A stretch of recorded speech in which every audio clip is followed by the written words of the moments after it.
আসসালামু আলাইকুম। আশা করি আপনারা আল্লাহর রহমতে ভালো আছেন। আজকে আমি দুইজন বন্ধুর গল্প বলবো। দুইজন বন্ধু একটা কবরস্থানের পাশ দিয়ে হেঁটে যাচ্ছে। একজনের নাম রিফাত এবং অন্যজনের নাম সজীব।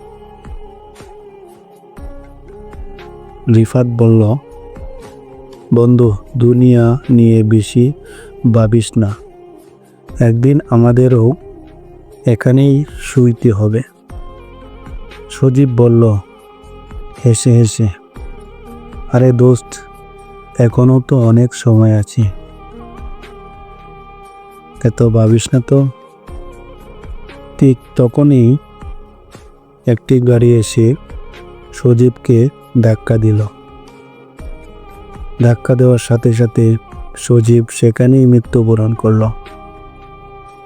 শেষ কথা হলো যে আমাদের প্রত্যেকেই মৃত্যুবরণ করতে হবে, তাই আমরা মৃত্যুর জন্য প্রস্তুতি নিই এবং বেশি বেশি আল্লাহর কাছে ক্ষমা প্রার্থনা চাই।